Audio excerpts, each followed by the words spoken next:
the opportunity to speak with us.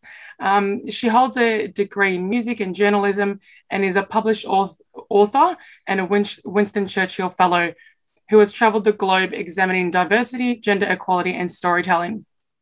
She is also the first and only woman to have officiated in an Australian Football League grand final. Chelsea has umpired in more than 265 AFL games, 16 finals, and has been the emergency umpire at 5 AFL grand finals. Thank you for joining us this morning, Chelsea, and welcome to today's Gender Inclusive Workshop. Thanks, Eva. Really happy to be here. I'm really appreciative people have jumped on the call in the early morning. Awesome, thank you. So can you start off by telling us a little bit about your journey and how was it that you actually got into umpiring? Look, I was a footy fanatic growing up. I probably had my thumb in a lot of pies as a girl, so I really enjoyed music. I was into my academics. I loved different sports, so I used to play basketball, swimming, athletics, all that sort of stuff. And so a couple of younger brothers who used to play footy as well. So stepping into umpiring was really just a way to get closer to the game. And I did that through initially volunteering in high school. They needed someone to wave the flags for the boys' teams. And I thought it seemed like something that was really fun to do. I was in year 12 at the time. There was a lot of serious stuff going on, serious study, all this talk about, what am I doing with my future?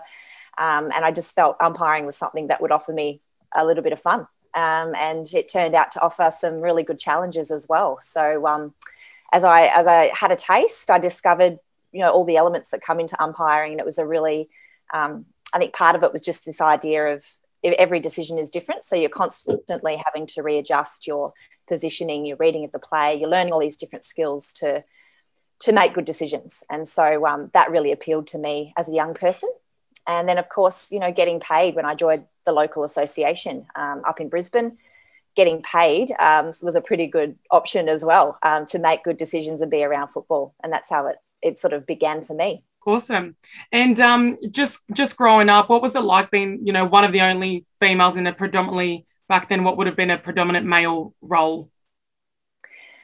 Yeah, it's interesting. I think up in Brisbane, that was probably an advantage of starting up there. When I showed up to training for the first time, there were probably half a dozen girls there who were involved, girls and women, I should say, who were involved with footy in the different disciplines, the field, boundary or goal umpiring. So while we were still, very much the minority, I wasn't the only one at training. It was probably more when I started to climb the ranks and get elevated, to state league and eventually obviously stepping into the AFL that it became much more a case of me being potentially the only woman at training, the only woman sort of stepping into that environment. And particularly, obviously with AFL, I was the second woman in history to umpire at that level and the only woman at that time on the list. And so at that stage, things get pretty serious. The training requirements, when I joined, we had to do beep tests, get our skin folds taken regularly. We got tested for our speed and agility as well as our endurance. So we used to come back from Christmas and start training in January, and we had time trials. And so we'd have to run distances anywhere from between 1,500 metres up to 5K. And all of these little things, none of them were done with the mindset of acknowledging that, there's a female there and she might have different physiology to confront these challenges. It was all just a blanket benchmark, blanket expectation. And so for me, it was something that I was just very conscious right from the start that I would really have to work hard and make sure that I was earning my position. And that's probably, I reflect on that now, and I think that's an unfortunate mindset to have, but it was the mindset that I needed at the time to get through some of these things and make sure I was, I guess, just getting the best out of myself and getting the results that I needed. Yeah, for sure. So I mentioned in your little intro, you've got a long list of achievements. What would be some of your career highlights as an umpire? I reflect on a lot of the opportunities that I've had through umpiring. It really has opened doors for me. One of the biggest things is probably the travel, and not only in Australia, being able to do games anywhere from Darwin and Cairns up in the north down to Tasmania, I've done finals over in Perth. I've, umpired at the MCG, one of the world's best sporting stadiums. And so just having that ability to travel within Australia and I guess the privilege of being out there on the ground, but also internationally. So I've done a game in London. There was an exhibition match in London several years ago that fortunately I got the chance to do. I've umpired in Shanghai for the match Port Adelaide premiership game. So just travel has been a huge thing. I sort of think about umpiring the grand final was just an amazing experience. 100,000 fans, 10-point ball game. So that was in 2012. It was Sydney Hawthorn. It was an incredibly close match right to the end. And the opportunity to be there for those moments, you're totally in the moment, you're totally present, and you're just enveloped by the excitement of the crowd. And I love that feeling of, the adrenaline of being front row centre to the game. Yeah. And ultimately, I think it's those moments in games, you're standing on the goal line, you can hear players exhale with effort as they prevent a goal, by a fingernail kind of thing. Or you can, I don't know if anyone watched Shea Bolton's mark from Richmond a few weeks ago. It was this incredible mark he took in the goal square. And I was just behind it. So, a couple of meters away. And it's those moments in games where you just think, wow, I'm in a really privileged position, and it's just really cool. Awesome. Yeah, I could only imagine. So you kind of mentioned it a little bit at the start in terms of, the differences in the training and all that sort of thing. So what were some of the other barriers that you may have faced growing up and in that training sense and trying to compete at that level as an umpire, and how did you overcome these? I think probably I sort of think of, challenges and I look at my personality and the type of person I was, and I was really up for the challenge, if that makes sense. So I probably for a long time was very much a perfectionist, and it's kind of suited to the role of umpiring because everyone expects you to be perfect. I've since, received treatment for that, but it's just one of those things where it's so technical, and you wouldn't know until you sort of step into a training environment with something like goal umpiring. You think, well, how complicated can it get? But the way that we are monitored and scrutinised, not just externally but internally, and the way we're assessed is really intense, and it's often from a lot of different camera angles. We'll be in a training session and there'll be some vision from a decision, and they'll stop it and they'll look at a frame by frame sort of analysis of, were you at the line on time? Was your head still? Were you looking at the back of the post? All this sort of stuff. So for me, a lot of that, while it seems so technical and a little bit over the top, that really appealed to me. And I think that's another reason that sort of some of these other challenges really appealed. Like, I was really up for that idea that, well, you're a female, you're different, or this somewhere having along the line, this idea of having to prove yourself. So I had that sense of wanting to work harder, train harder, just not being any doubt about my credibility. So I think some of the other elements that arose were things like the political processes around selection. So if you can imagine, it's like being selected for a team. Yeah. You're sort of expected to be part of a team, but you're all competing against each other to be appointed. So that was something for me, especially being highlighted as someone who was different. The media might highlight me, as opposed to my colleagues. And I found that a really difficult line to ride because as an umpire, you're expected to go under the radar. So I was really conscious of trying to go under the radar, but not being able to. Yeah. And also, enjoying that element of, oh, well, hey, yeah, I'm getting attention. I'm going to prove that I'm capable. So it was sort of a really interesting dynamic there. I mentioned the training requirements. I think also it's just taken me quite a bit of energy and work to really stay firm in my sense of self-belief. At times that might have been questioned, but I look back and I think over time I've learned to value my strengths, and I've learned to value the strengths that might come from my femininity or the feminine side, instead of sort of feeling like I have to adapt all the time and fit into this template of what's expected of goal umpiring, which has always been masculine. And to give you an example of that, so I used to do ballet when I was young for quite a long time, and it's really interesting. The sort of training we do now involves a lot of footwork, change of direction, agility. We run a lot around cones. And sometimes we'll do these exercises that are quite complicated with the patterns of footwork, and I'll do a bit of that, and I just think, man, I'm doing okay here. Like, and I think it goes back to that, some of those, you know, really feminine type activities that I would have done growing up that I never really connected the dots. And I've just started connecting the dots a lot more now, and really starting to value, you know, my strengths as a person, and understanding that, yeah, I have things to offer that might come from my feminine experience. So I guess moving forward here at Council, we're obviously trying to look to assist clubs in creating more welcoming environments. Just wanted to ask you, why do you think it's important to have equity across a sporting club, you know, from players through to leadership roles and committee and official and officiating roles as well? A few reasons. Firstly, it shows everybody what's expected. Equity sets the standard, you know, for the respect and the values that enable inclusion to flourish. But I think it's really important to remember it's actually about the whole club flourishing, and reminding people of that, and educating people around that. You know, equity sets the standard. And it also, I think, connects the dots a bit between fairness and performance. And what I mean by that is, I think sometimes there's still this overarching sense that equality is some sort of concession, or look, it's the fair thing to do, and it's based on compliance rather than, hey, there are actually some really great benefits from alternative approaches. We need to understand how diversity helps the business.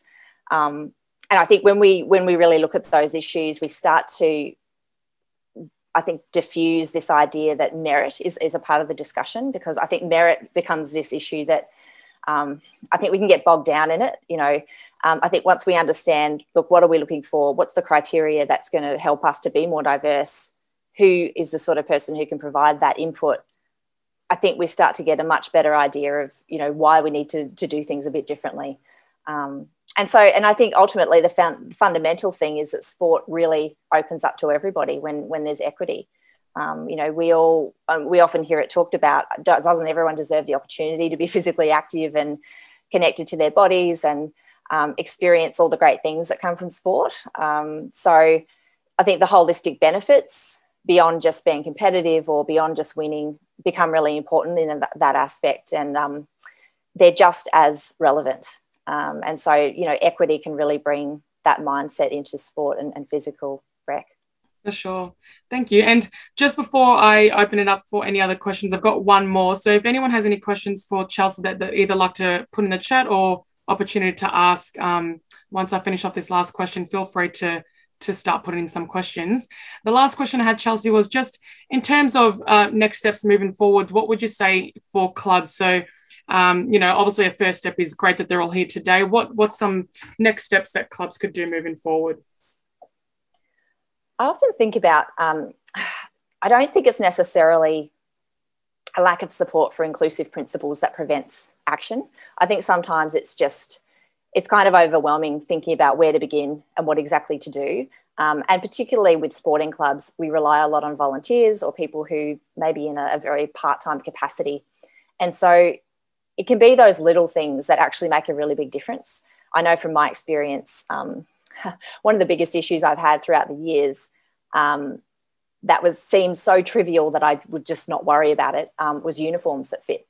And even the pants that I wore for the AFL Grand Final, so this was 8 years after being on the list for AFL, those pants were sourced from a camping store because I had to go and find a pair of female cut pants to match the tone for the guys. And I mean, that's just... you think about that actually seems ridiculous. Yeah. I mean, same with footy boots. So our uniform, our footy boots have to be black. And it's actually, funnily enough, really hard to find female footy boots that are black. And so I've always just had to go out to find, you know, quality ones and just buy the guys' boots, which are just sort of bigger in the heel and they're a bit clumpy. And, you know, we're expected here to be presenting well, moving well. So it's those little things. And that's just one example. But I think often it's those ripple effects from the little things, and action is always better than inaction. But it's being in that environment of understanding no one's perfect. We're all humans. Intention can actually go a long way, but actions need to match language. So it's really important to remember that. I think sometimes it's as easy as just starting with the environment, doing a bit of an audit, and just asking questions. What is going to optimise participation? Who can we go to understand what people want? And it's not about just who you've got currently. It's who are we trying to attract in terms of potential members. It's making sure things go beyond being tokenistic. So, you know, what's it going to take not only for people to survive, but for people to thrive, and just really asking that question. But I think ultimately it's also remembering the individual. So, you know, the term intersectionality comes up a bit, understanding that, you know, there's actually diversity within gender, for example. Yeah. And so not making an assumption that one woman is going to represent all women. It's just coming back to, you know, respecting the individual for their views and their experience. So there might be someone you're trying to attract to a committee. It's just understanding how that person and their life experience can actually enhance the role, and showing some flexibility around that. Definitely. And yeah, it's funny how you mentioned the uniform kind of aspect, because there was that recent research that just came out, and I can't remember the statistic and figure particularly off the top of my head, but it basically just implied that, you know, there was a lot of dropout rates. So that's one of the major barriers that kind of women and girls kind of state, is the fact that, you know, the uniform's not fitting well, and, you know, not feeling comfortable in the uniform is a major barrier into them and actually participating. So yeah, it's crazy how it's still kind of going on, but hopefully that's, you know, one little thing that we can start changing and improving to reduce that barrier and increase participation. Totally. I sort of once, sorry, just you reminded me of another little story. I won't take up too much time, but I got issued some shirts, some new shirts. And I'm not sure why. It must have been a colour thing. We've had lots of different coloured shirts in the past for uniforms, and I just remember getting this thing and looking at it and going, this is ridiculous. And I just decided that I was going to wear it. And lo and behold, one of the high up footy operations executive people saw me and just said, that doesn't look good. Like, actually, they commented to someone else from up in the box. And yeah, from then, and then I was sort of instructed, can you go and tailor that shirt, sort of thing. Yeah. But anyway, it's funny. There you go. Yeah. Awesome. All right. Thank you so much for that insight. I'd like to now open it up. So if anyone in the room or Zoom had any questions, you're welcome to unmute if you'd like, or if you prefer, you can pop it into the chat box. Anything for Chelsea that you'd like to ask. So I'll put myself on mute, and if anyone wanted to ask a question or pop it in the chat, I'm happy to read it out as well. I've got a question, if that's okay, Eva. Chelsea, have you noticed an increase in girls wanting to referee, seeing you, I guess, on the global stage? Like, even I haven't followed footy religiously, but even I remember you umpiring for the grand final, and I don't remember any other umpire. Do you think it's made a difference? Thanks, Amanda. Look, I do believe there's that idea of, you know, the seeing believing thing, without being too cliche about it, but I know it's something that I still remember actually seeing Katrina Presley umpire. She was the first ever woman to officiate at the AFL, and that was up at the Gabba, and I was there with my dad, and he pointed her out and said, you know, who she was, and I was like, whoa. And it wasn't at that point that I thought, oh, I'm going to be an umpire, but I was a footy lover. It was that point, I think, at which I realised in the back of my mind that, you know, hey, that's actually possible. And at community level, look, we have a lot of girls and women who are involved in umpiring. It's still, look, numbers-wise, it might be sitting around, I think, 10% in Victoria, and then it goes up to about 25% up in Northern Territory. So depending on what state you're in. Yeah. And I can't take total credit for that. I'm not saying that's all me, but you know, there's definitely a wave of interest, and I think we'll probably see a little bit more, you know, with the growth of AFLW, for example. We have a lot of junior players who also umpire, and so that's a message we try to get across. that you can do both, until you need to decide later on. So it's something that actually helps their footy to be able to understand what the umpire's looking for and how to read the play and all of that. So there is a groundswell, but it's just, I think umpiring is one of those things where there's always that element of having to go up against negative perception or media. And it's unfortunate if there's a negative story, it takes away from people's understanding of all the positives. So, but yeah, to answer your question, there is a lot of interest. Okay, thank you. You're welcome. We have got a few questions in the chat, so I just thought I'd read them out to you, Chelsea. So everyone's just, thanking you for your presentation and your time. And one of the questions from Jess Jones was, what was your most memorable game you've umpired and why? I don't think I could go past the AFL Grand Final. So that was, Sydney Hawthorn 2012.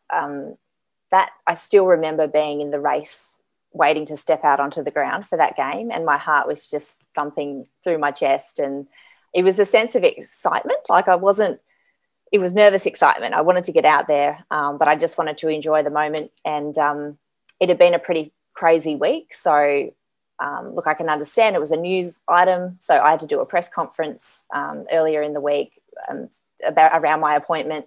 There were lots of media interviews and requests and things, and I was also working in my normal full-time job at the time, so it was just a crazy week. And then actually on the day, Prime Minister Gillard had requested access to the umpires' rooms to congratulate me, and of course that was a media opportunity. So there was a lot going on, and probably that moment in the race was the first moment of quiet throughout the entire week that I'd had. And funnily enough, the game felt like a bit of a breeze in comparison. Yeah, just meeting the Prime Minister on last minute notice as well, Yeah, it's sort of like don't change your routine for finals, but that was not possible that week. So it was just an amazing overall experience. And in fact, when I heard the Prime Minister wanted to meet me, I was like, oh, that's actually better than the game. But not really. So just the whole atmosphere of being there. I'm not sure, Jess, if you've been to a grand final, but being there at all was awesome. But sort of being in the centre of the ground and then you're giving signals and the crowd's going up is pretty cool. Yeah, it sounds amazing. We've got one more question here from Katrina. Keen to know how many female umpires and refs there are currently in the AFL, and is there a development pathway for younger women? Yeah, that's a really good question. And actually, I should have made sure I had that data on hand. I'm just trying to rack my brain. In the AFL, sorry. I thought you meant in community footy. So in the AFL, there are 3 females. So there's Sally Bowd is a goal umpire over in Perth. Eleni Glufsis is a field umpire. So she came up through the female field umpire pathway. And she's been in the AFL for a couple of years. And there's myself. So, yes, I guess you could say in terms of growth, we've tripled our numbers over 10 years or so. So that's good.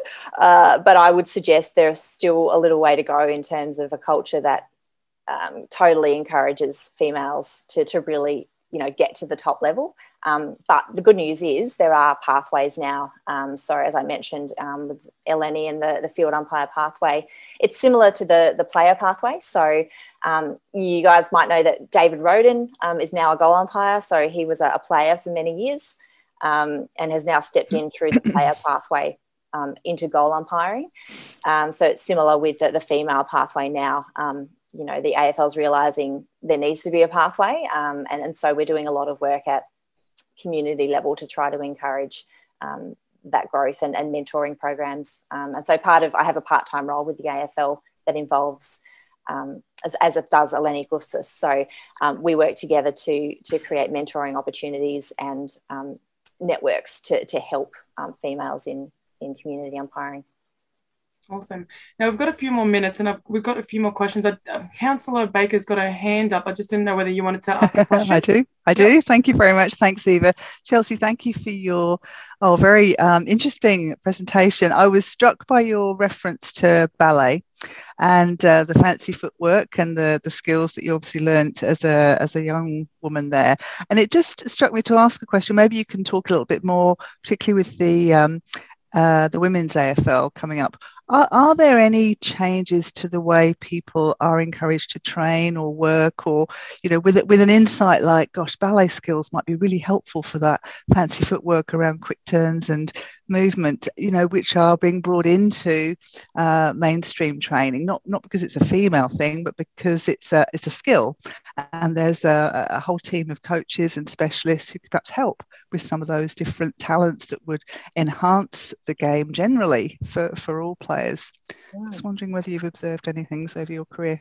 Well, I think that's a really good question, actually, because I mean, even just talking to, if you think about some of the elite male players, or talking to Dave Roden, who's part of our group now and has that elite experience as a player, I think there's a much more flexible attitude around things like Pilates and sort of doing things that maybe traditionally were seen to be, you know, girly activities.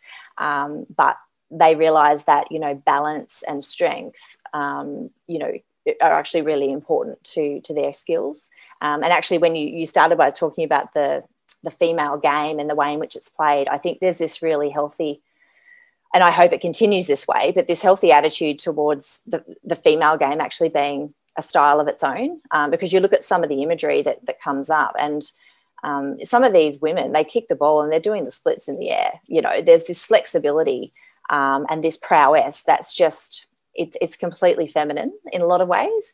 I shouldn't say completely, but there's a femininity to it and the flexibility, and the guys would probably look at that and just cringe because, you know, they'd do a hamstring if they were to attempt the same move. But I don't know specifically, I guess, to get back to your question in terms of, you know, are the clubs doing ballet or things like that. I would suggest they're much more open to cross-sporting influence. So, for example, bringing people in from different sports, experts from different fields, to consult and act as, I suppose, coaches in different ways.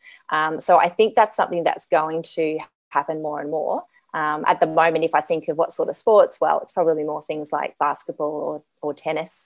But I don't see why that couldn't open up to include a much bigger raft of different experience, because I think there's just so much to learn from, that cross-cultural thing. I also think of music. Sorry, everyone, I'm rambling now. So I studied music when I left school, and I was a clarinet player, and a lot of what I had to do was about performing on a stage. And I really think about that now, and I'm like, gosh, the MCG is a stage. You get out there, it's body language, it's performance. I think there's a lot that we can do to encourage people to really tap into their own strengths. Mm-hmm. Great. Thank you so much, Chelsea, and thank you for the opportunity to chat with you today. I've really enjoyed it, and I hope everyone else has as well. We will move on now to our next speaker, but we do have one more question in the chat. If you don't mind, if you're able to answer that one within the chat. And again, if anyone else had any other questions that they wanted to ask Chelsea, there's that opportunity for Chelsea to kind of respond in that chat function. So thank you again so much for chatting with us today. I'd like to now move on to our next speaker, which is a case study from my club. I wanted to introduce Meaghan Densley, who's at Australian Sailing, but also at Frankston Yacht Club. She was the first and youngest female Commodore, and just wanted to have a bit of a chat about the work that they've done in this space. So welcome, Meaghan, and thank you for joining us today. Thank you. Just a heads up, I have a senior dog who is barking at what he thinks might be moving outside. So no dramas at all.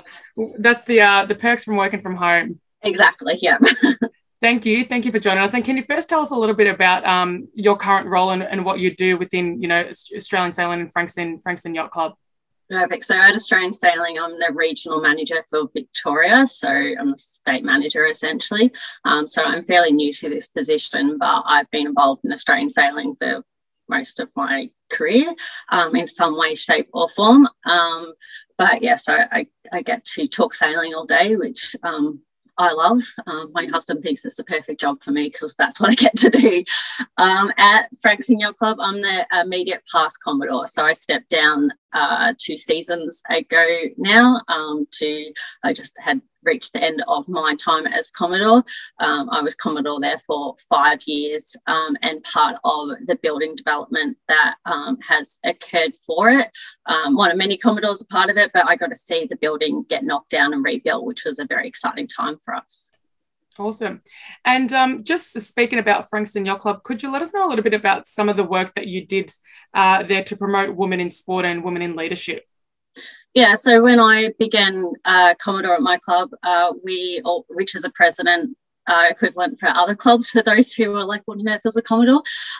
We're a small club. We're about to get knocked down, and culture was not very great. So a lot of our members were leaving or had left at that stage. So I started off with 80 members and faced 2 years with no clubhouse. So a big part of my role was redeveloping the culture at our club. By coincidence, being a female, I obviously built a lot of female inclusion into our club as well. So over our 2 years without a clubhouse, we actually grew our membership to about 150. And then once we actually moved into our clubhouse, we had a membership of around 240. So we had significant growth in there. We were able to achieve that 30% target of female participation. So that includes our sailors on the water, as well as our sailors who or volunteers who took more of an officiating capacity, such as race officer, boat worker, our volunteers that help our club operate and run our actual sport on the day as well. So that was an exciting time. I didn't go out of my way to build female participation, but I think working on the culture of our club, Frankston always had a reputation of being that boys club and a drinking club. And we had a new generation coming through. You know, one of the advantages of having a temp clubhouse was we didn't have a liquor license. So that quickly changed that drinking culture very, very quickly. But we found other ways to communicate. The sense of needing to come together and help each other during that time, I think actually changed the view for many of our female participants who did view it as a boys club and left, and they started being a part of it because you needed somebody to help you tow your boat down to the beach and push it past their life-saving club, and we needed to come together, which sort of took away a bit of that, you know, girls sail small boats, they'll be fine. If they want to compete in this sport, they have to keep up to, hey, I actually need help from a man's perspective. I'm going to go and help other people, which just started people talking together and getting along well. So definitely. So you mentioned in terms of, you know, increasing female participation within the club, you had some sort of programs. Were there any other, you know, resources, trainings, activities or events that you had to kind of encourage females and women and girls to come along? Yeah, so we changed, obviously going to a clubhouse, we lost some capacity of our storage yard. So we had to think of other ways that we could increase membership, which wasn't just purely storing large craft. We introduced a stand-up paddle program, which encouraged a lot of members, and we changed our membership so it wasn't just sailing related, it was watercraft, and we've changed the purpose of our club to suit that. So we have a kayaking membership and a stand-up paddleboard membership where people can come and leave their craft. And for women, that's quite handy because although they're not heavy boards, they're awkward boards to lift off your roof of your car each time you just want to go for a paddle. You can just take it from a shed and put it on the beach. You know, life is already much easier for it. What I did notice though was we started encouraging with our junior program, we'd tell our parents about the stand-up paddle program, which a lot of mums took up, and it ran alongside our junior program. So mums were able to come. Junior program started at 9 o'clock. Stand-up paddleboard started at 9:30, which meant you could push your kids off. They were safe. You could say goodbye and wave to them on the shore, and then you could go do your own stand-up paddleboarding for an hour, get changed, have a cup of coffee, and then the kids were returning back to the beach as well. A large difference was that the WHISE partners and girlfriends of our male participants started bringing their children down and started participating, which meant that, you know, a lot of our male participants that got young children, they weren't turning up to our club till lunchtime because they'd been doing swimming or another activity with their kids, and they were also leaving really early in the afternoon so they could be back with their families. But now we had the family down at the yacht club from 9 a.m. So they were standing there. They were at the canteen. They were at the club much earlier. And then the families would stick around because we had, you know, sand castles. We have a nice facility that you can get changed. You can sit on the deck. So families would stick around a lot longer, which in turn meant that, you know, we offered different volunteering positions.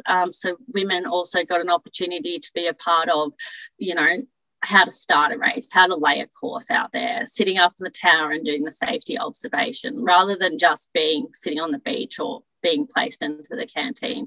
So it sort of changed how women fitted into our club.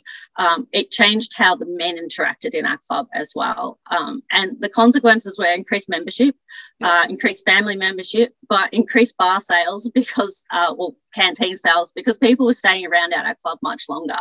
So not only did we get more membership through just general membership, we got more money because people were sticking around and focusing at our club. And yeah, it was really successful time by just changing a very small detail about how we operated a junior training program in the morning. Yeah, definitely. The thing is, it was when you change that culture, as you said, you've got different opportunities for people to come around and you see a range of benefits within the club, like you mentioned, the participation, membership, and as well as canteen sales. So yeah, that's awesome. Was there any other benefits that you saw as well amongst those ones to the club? Yeah, so definitely in our volunteering, we had more women participating. Previously, it was always just put your hand up if you could help, but we implemented a volunteer roster, which we started putting. So if you're a member of our club, you have to volunteer. Just that simple. So we spread our women out just like we would spread our men out and gave them opportunities to be a part of our start boats, to be a part of our race officing, and to be on those on-water jobs that traditionally women probably hesitated to put their hands up.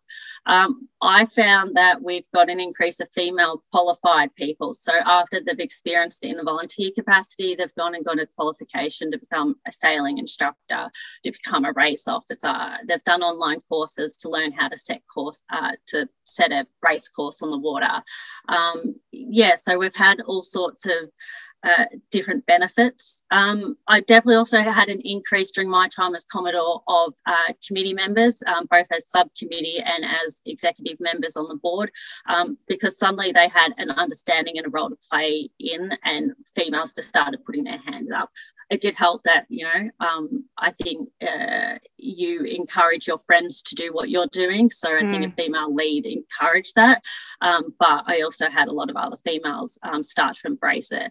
It also wasn't just our new members, it was our existing female members and our existing social female members. So normally a family member who may not participate at the club started to engage a lot more as well for it. So a little bit of volunteered work helped show people a skill they may not have known they had. Yeah. No, for sure. That's awesome.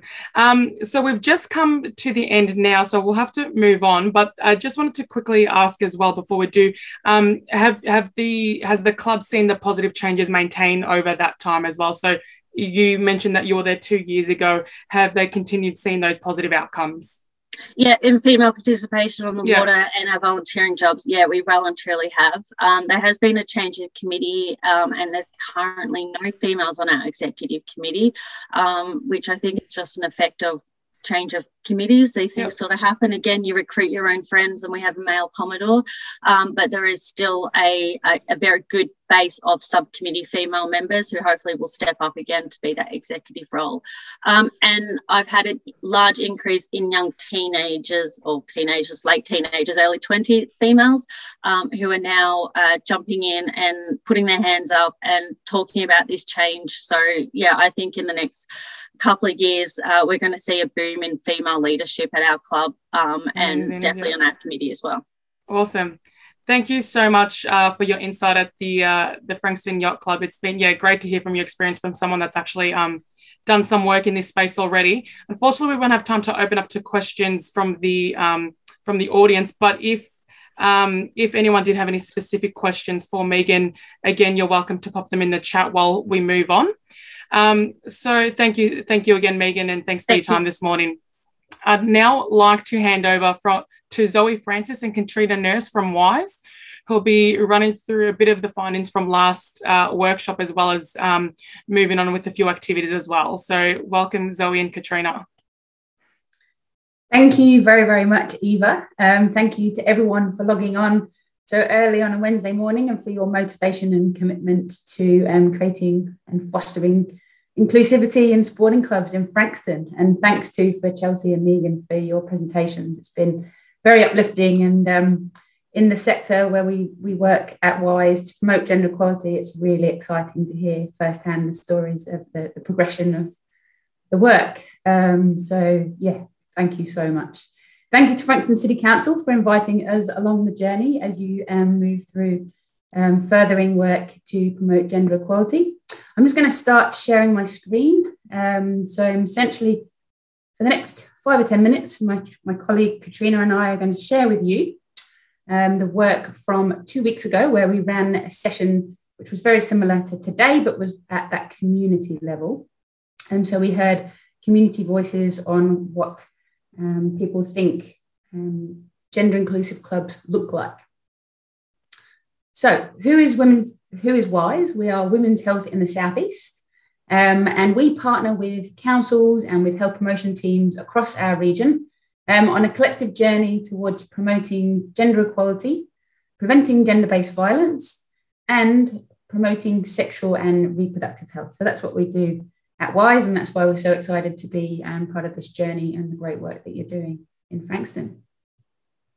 We've already heard today about why this work is so important, but just to recap that, the power of sport is just so transformative. The power of the outdoors, of physical activity, obviously promotes well-being and social connection, but it's a perfect setting, particularly in our Australian culture, to promote gender equality. And we've already heard firsthand many success stories and the pivot, I think, that's happening in this space. It's also more important for pretty serious reasons, actually, because disrespectful behaviours, so kind of throwaway everyday sexist comments, sexist jokes, inappropriate comments, they are actually proven to be the drivers of gender inequality and discrimination. So there is a huge body of international evidence that I'm sure you're aware of, but just to highlight that what we're talking and doing here is grounded in international evidence, and it's a strong body of evidence base that we work to at Women's Health East in the South East, where that control of decision making and that limiting of women's independence that has happened going back in history are the drivers of gender inequality, which does link into family violence and abuse. So there's a absolutely, super important reason to highlight just how important this work is. So we're not here today to talk about family violence, control or abuse, but in having mentioned them, it's really important to note that that could be triggering for some people. The figures would show that there'd be people in the room today who have experienced an element of that. So really important, if you do think that you would benefit from speaking to a professional, that you do access one of these 3 services. So on the left there's the 1-800-RESPECT number. That's our national counselling service, which is a free service. In the middle there, Men's Line, which is for men who are maybe considering getting help for their own behaviour or for somebody else's behaviour. And on the right there, Safe Steps, which is crisis support. So moving to recap very broadly, extremely broadly, on what we heard at the last session, the community session, on when we asked people pre-session, what does an inclusive club look like for you? Here are some of their answers. You mentioned before, Chelsea, the principles. This is what we're talking about here, the principles of the work, which I think there is broadly really a lot of support for. So when I kind of looked at this, I saw the values coming through of it being welcoming, respectful, safe, where women feel recognised, heard and valued and celebrated, most importantly. I think also there's some themes coming through here around there being no barriers around, as you mentioned before, Chelsea, that intersectional, gender is intersectional. So we want to make our clubs welcoming regardless of who we are. So whatever gender we identify with, race, age, sexual orientation, We want it to be a place for everybody to be active, fit, and to find that physical outlet. So now I'm going to hand over to Katrina, who's going to talk about what we heard at the last session this looks like in practice. Over to you, Katrina. Thanks, Zoe, and hi everyone. I'm the Health Promotion Officer at Women's Health in the South East and work with Zoe in this space. So in terms of the last session that we ran, we did actually ask people what type of event they would prefer in the future, and it's not unusual to know that most people would prefer to meet in person, but sadly we did have to run this one online just due to the current restrictions. But it's good to have that information. So just moving along. So last, and we'll whip through these pretty quickly. I know that there are some familiar faces in the room today, but we'll just whip through. We asked people to use a tool called Slido, which we'll use again in a moment, to think about the ways that active participation on the field and off the field is encouraged for women and girls. And these are some of the things that came up. So in terms of on the field, you can see some of those larger things or items within the word cloud, like friends and social interaction. They're larger because they have been touched on more within the word cloud. So it increases the profile and the presence of them within the word cloud. So basically what it's saying there is women and girls are wanting to feel safe and connected in a space where fitness and friendships can kind of expand and thrive, which is useful and something important to know as well. Next slide, Zoe. In terms of those challenges for active participation on the field, these are some of the main things that came through. So again, it's you can't be what you can't see. So lack of role models, time, uniforms is there, of course, Chelsea, as you've mentioned, childcare, judgment, working commitments. So these things, time, family commitments and childcare are all sort of common barriers to participation for women, but some of those things can also be addressed within a club environment. In terms of off the field, so what we're talking about here is volunteering roles in leadership, also, roles around the club that are not necessarily on the field, where we're wanting to get women and girls participation. What's come out here is that they are wanting to help out because there are never enough volunteers. And in some respects, it's almost a case of actually being asked. So women do want to feel part of the club and do see the opportunities to help off the field, but they need to feel encouraged and welcome in those spaces. So sometimes it is just actually identifying and asking will greatly assist in getting more participation. And in terms of the challenges off the field, in terms of active participation, time obviously is a big one, I think, for most people in today's world, our busy lives. But also coming through is that sort of blokey culture, boys club mentality. So I think there's a real opportunity here for clubs to explore more diverse models of, what a club can look like, and really encourage those spaces and places to be inclusive of all people and welcoming. So not necessarily just a place that's, blokey and sort of drinking environment, but also is a space where, families are welcome and it is more inclusive. So last session, we did break out into breakout rooms, and we explored 4 areas, being culture, facilities, leadership and community. And these are some of the things that came out in those particular breakout rooms that we've kind of, simplified and put into these slides for everyone to see. And we would encourage, if there are ideas that people who are attending for the first time today maybe have that that they see aren't included here or they'd like to contribute to, we'd really welcome you to share those in the chat as well. So as we go along, it'd be great if you can capture, or if we can capture those. So this one here is really speaking to what an inclusive club and culture looks and feels like. So again, it's that social events including everyone, that friendly environment, the opportunity to have representation in leadership and club communications, and make females visible around the club and also through social media.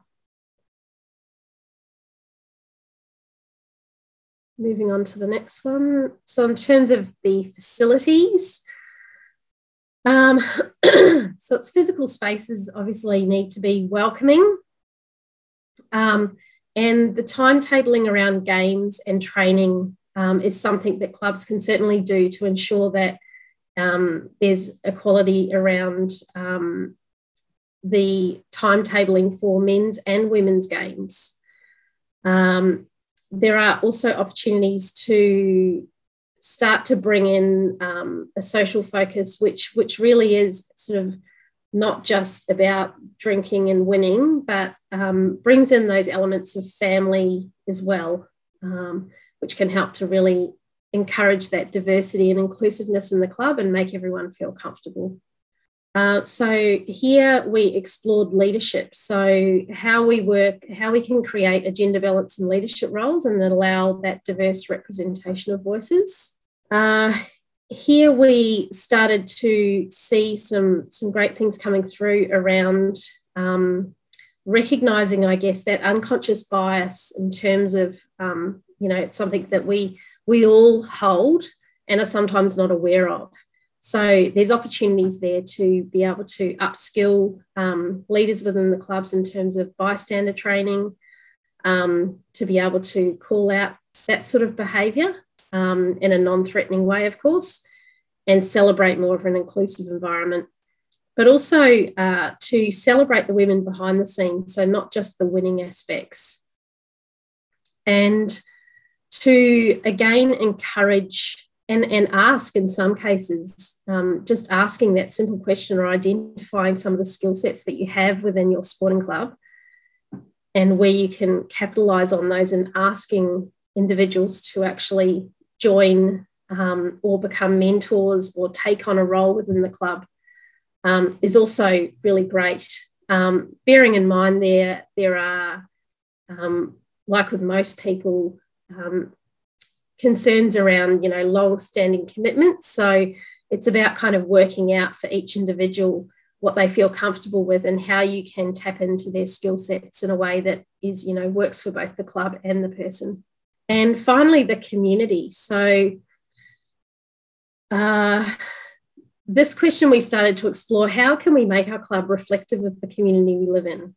So that's about kind of broadening and strengthening and allowing different people to come into the club, connecting with different groups. So looking at opportunities to, connect through schools or other community groups.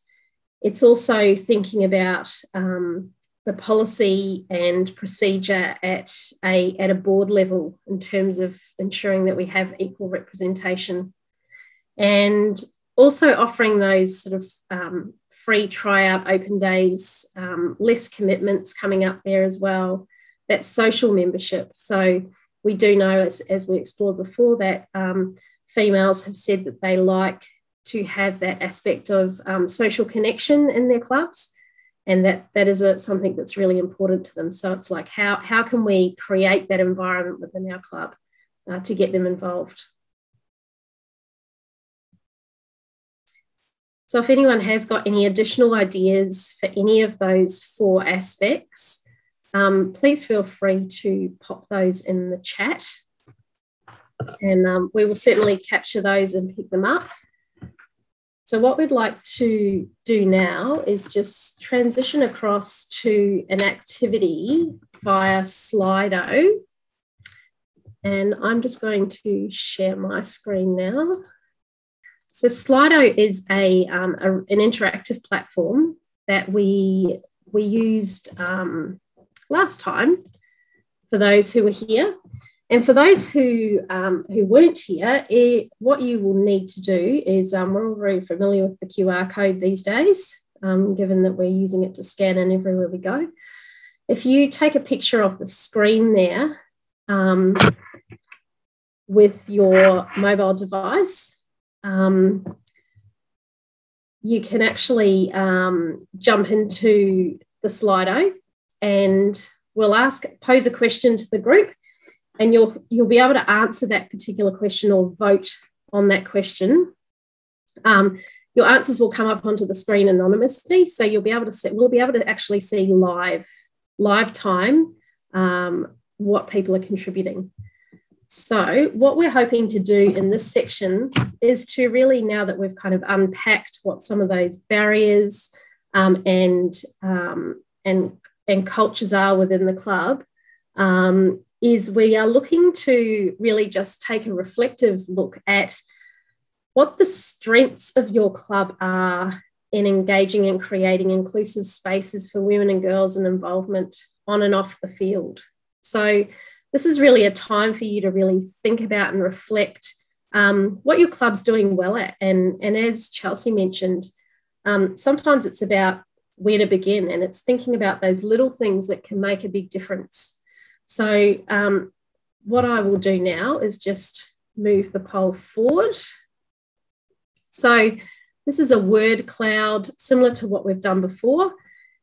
What we are looking at is both on and off the field in this particular question, the current strengths of your club in engaging and creating an inclusive space. So if you can just pop your ideas into your Slido, and they'll start to appear up on the screen there. If you haven't managed to join yet, you can see the QR codes there on the left. So you can just scan that with your phone and it'll start to pop up. So it sounds like there's already some great work being done at a club level already. And again, it is those kind of little things that make the big difference. Oh, there's a few more coming through here. It's very exciting watching these Slidos, I find. There is a text limit of 80 characters in there, so I'm sorry if it looks like somebody's had their ideas cut off a little bit there. Somebody has said they do struggle to get women into lawn bowls despite having great facilities. Zoe, do you have anything to add here? It's great to see the fantastic work that's already happening, and that there's strategic planning out there for female inclusion. Just resonating on what you said there, Katrina, around, you can't be what you can't see. And I think that representation on socials is super important, and making sure that it is getting the exposure it deserves, so that people in the community can see it, even if they're not connected directly through the club. They might follow the club, and so that's great to see it's happening. What I might do now is just go to our next poll question. So here we are. Now flicking to think about, we're looking to reflect on which area or areas within your club require greater focus in terms of women and girls' involvement on and off the field. So based on today's presentation and the ideas that you have, where do you think your club could put its energy in terms of maybe building on some of the strengths that you have, or if it's an area that you maybe haven't thought of, that you've been inspired through this discussion to maybe make small changes towards creating a more inclusive environment. So it may be something in the policy space. It could be something in, approaching volunteers or approaching women within the club. It could be engaging outside of your club. What do you feel that you think you could do within your club to get that, that inclusive involvement of women and girls, both on and off the field here? So I'll just give you a minute or so to gather your thoughts. Yeah, and these do require a bit of thought. So, there's opportunities, of course, if you come up with a fantastic idea after the session, please share that with Eva or Simone at Frankston, in terms of reach out to them and let them know as well. It'd be interesting to know, Katrina, whether, that what we've got here, we've finally managed to get female members to nominate for the committee, whether the club was kind of very overt about the fact that they wanted women to, step into those roles, or if it was just through kind of, conversation at the conversational level, whether it goes out formally in the communications. I'd be really interested to know. That's a good point, Zoe. And maybe I guess I'd say the benefit of us asking this question as well is that if there's certain themes or certain areas that everyone that is within Frankston clubs are currently experiencing, it's an area that we might be able to focus and provide more support on. So it would be really good to hear your thoughts on what area you think your club may require more support in, and we can hopefully provide some more focus in that area moving forward. We'll do another activity as well, Eva, just a quick ranking at towards the end of the presentation shortly, where people will have the opportunity to rank areas that they may feel council can play a supporting role in to improve that gender equity within their club. So that's great. We've got a few here, playing men's and women's games and say COVID is a barrier, development pathways. So we'll thank you for your participation in these. We'll definitely keep these thoughts as we go through, but I'm going to throw back to Eva now. She is going to give you a bit of a quick overview of what's already out there in terms of resources. Yeah, so I'm hoping I'm sharing my screen and I'm unmuted now. So basically, as I was saying, I guess the next steps and what we're looking to do here is developing a bit of an audit tool that will assist clubs, currently rank where they're at and moving forward in what steps they can take as well. Just in terms of, that initial scoping phase to see what's currently out there, there is quite a bit of work that's already out there in this space, from Vic Sports, Vic Health and other council regions as well. The example that I've got here on the screen was a gender equity self-assessment tool that was developed by Yarra Ranges Council, Inspiro and Each in 2018. And it had been implemented, by a range of councils in that region as well. So there is some great tools that already exist out there. I guess what we're looking to do is not necessarily reinvent the wheel, but have a chat to a few of these people that have developed these existing tools to hear from their learnings of what aspects of it worked well and what we can improve on within our localized version. So when we had a look at the existing tools that were already out there, we'd seen quite a few, common themes in terms of areas of clubs that could be improved or worked on in terms of women and girls in sport. So just as a bit of an example, this tool here on screen, again, as I mentioned, was the Yarra Ranges Council's version, and specific areas that we've kind of come across in terms of all the tools were generally they'd kind of begin by having a look at the demographic breakdowns across different areas of the clubs, and then looked into aspects such as leadership, club culture, membership and engagement, physical and visual environment such as the facilities, as this section here on screen shows the volunteers and employees, policies and practices, and a bit of an online presence as well. So basically in this tool, as an example, what I kind of wanted to pull out was one version. So, the area of the topic area here was volunteers and employees. What it then does was look at, the reasons why having, equality across that is important and why it's beneficial. But down here, it's got some statements as to what it is your club, could be doing in that space. So as I'll read one as an example. So our club aims to increase the gender balance in all club roles. What then we would kind of look to do is together with the committee, is to have a look at, at the tool, at the statements together, and rank where you're currently at. And it's not to kind of, place one club above another. It's more so for your own learning and, your own improvement. So, we do this well, this needs more work, we don't currently do this, or, it's not necessarily relevant to your club. Once you all work together to have a look at all the, the statements across all the areas, underneath it's got, actions as, what your club could potentially be doing in that specific area to improve. And I guess, if your club's not currently doing it or it needs more work, that's kind of your starting points on how you can improve.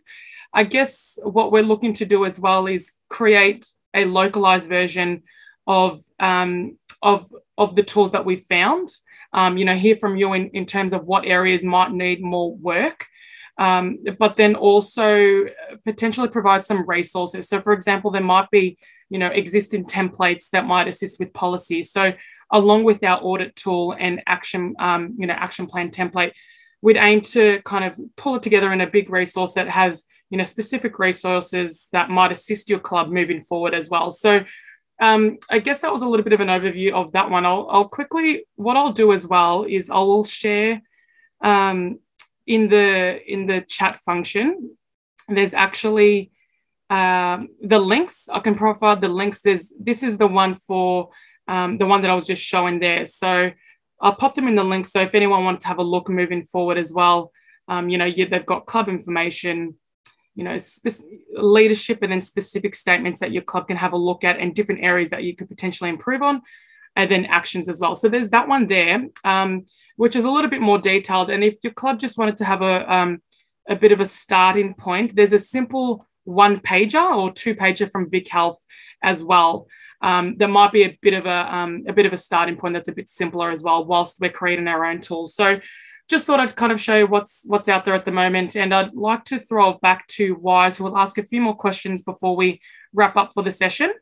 Thank you. Thanks, Eva. The other thing I just wanted to mention was Frankston, from what I understand, are also looking at doing a localised video around profiling some of the clubs and in terms of what they're doing in the space too. So do you want to speak quickly about that, or?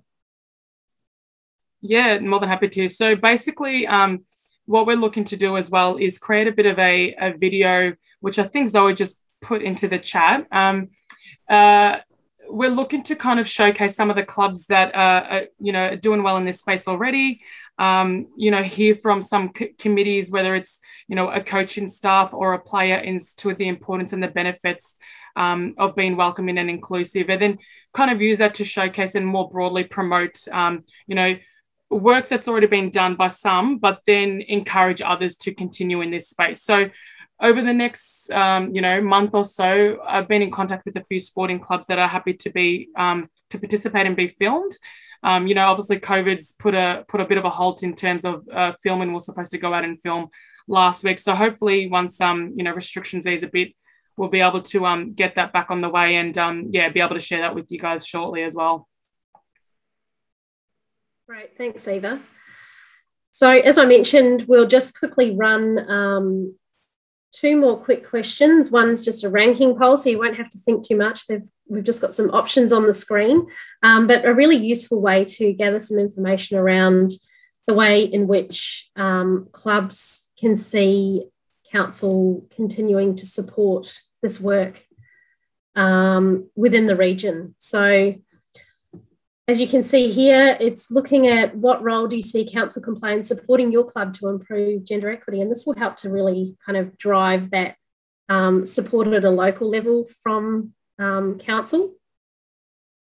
So what you can do here is just click on your top 3 options. I think you're allowed to pick. So it looks like we've got seminars and training sessions, capacity building, presenting case studies from other clubs. So like we did today with Frankston Sailing Club. That was really useful to hear from Meaghan in terms of what they've done there. But it's always good to share ideas within the sporting club community, and providing clubs with templates. So policy documents, that could be the audit tool as well, like Eva has just, actually the audit tool here is not, I can see that down the bottom here. So providing clubs with audit tools and checklists similar to the one shown. Okay, so I'll give you just, I don't know, a few more seconds to finish voting if anyone else is still voting there. Or again, if you've got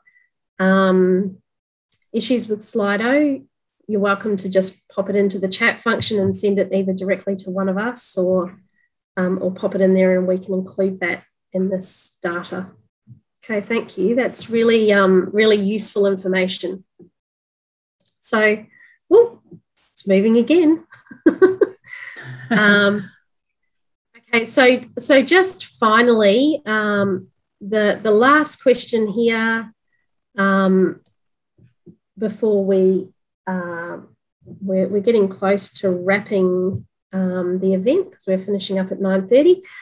But we just wanted to throw it out and find out if there is other support that might assist your club to improve gender equity. So I guess this is kind of throwing the net broad and wide in terms of, you know, if you had a wish list and a magic wand, what would you pop in here to help improve gender equity within your club? Child minding for young mums, supporting single mums, funding to support upgrading facilities, changing rooms, adding a playground.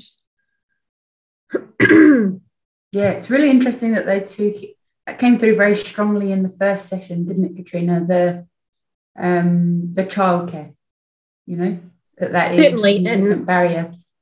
Yeah, and that may even be for you know, it may even be for all parents, in fact. So Absolutely. Not necessarily just mums, but for dads that are, you know, primary carers of their children as well. They may also want opportunities to participate in sport and have that support available to them as well. Yeah, absolutely. Yeah, it's interesting about the membership fees. I think, you know, when it came up on the slide before about sponsorship, I wonder, you know, how much opportunity there is there for organisations to sponsor women in sport, and whether that is a rebate on membership fees or potentially paying, you know, women and girls for professional sport. It's a really interesting concept. Yeah, certainly. Probably happening to some degree that I'm not aware of. Okay, so we might leave that poll there, just so we've got a little bit of time at the end. So what I might do now is I'm going to jump off, and thank you all for your time and contributions today. As I said, we have kind of made you think and reflect, and I will throw back to both Eva and Simone just to wrap up and maybe answer some of the questions about where to from here.